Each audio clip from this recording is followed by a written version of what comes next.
A walk at night, gone wrong. I've always loved walking at night. There's something serene about the stillness, the quiet hum of a sleeping world, the way the streetlights cast long shadows over empty streets. It calms me. I can think clearly when I walk alone in the dark, with only my footsteps echoing around me.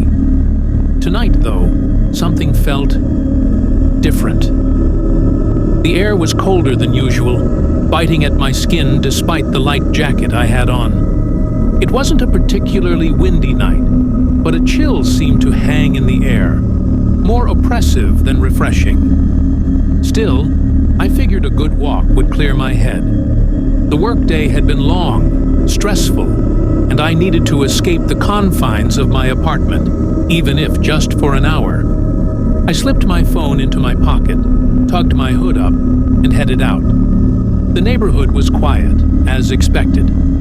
Most of the houses had their lights off, save for the occasional flicker of a TV behind drawn curtains. The street was empty, not a car in sight, and the only sound was the rhythmic tap of my sneakers against the pavement. It didn't take long before I noticed something strange. I was walking down my usual route, the one I'd taken countless times before, but tonight it felt longer. The familiar landmarks, the old church on the corner, the park with the rusted swing set, seemed further away than usual. At first, I shrugged it off, thinking maybe I was just more tired than I realized. But then, I heard it. Footsteps. Not mine. I stopped dead in my tracks, straining to listen. Silence. Just the soft rustling of trees and the distant hum of traffic from the highway. I waited a few seconds longer, then resumed walking. Maybe it was just my imagination, but after only a few more steps, there it was again. Soft, deliberate footsteps, echoing mine. This time I didn't stop walking, but I slowed down, trying to pinpoint the sound. It was behind me, no doubt about it. Whoever, or whatever it was, they were matching my pace, almost taunting me with the echo of their movements. I turned around quickly, heart pounding, expecting to see someone standing there. But the street was empty, just as it had been moments ago. No one. Just shadows stretching long under the streetlights, and the empty road leading back the way I came. A trick of the mind, I told myself. Shadows play weird games at night, and sound can carry in strange ways. I shook it off and kept walking, quickening my pace. The footsteps returned almost immediately, this time louder, closer.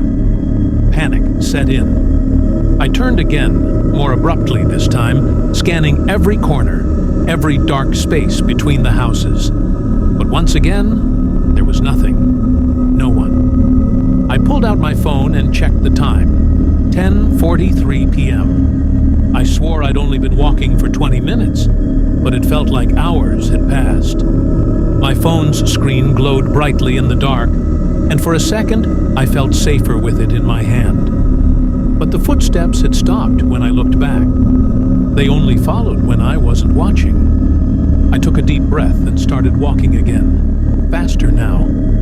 I could feel my pulse quicken, the hair on the back of my neck standing on end. I could sense someone watching me, following just out of sight, always staying in the shadows, always just behind. I turned down a side street, hoping to shake the feeling, but it only got worse. The houses here were older, more dilapidated. Their windows were dark, curtains drawn tight, and the streetlights were few and far between. The shadows seemed to swallow the light, leaving pockets of darkness so thick they felt alive.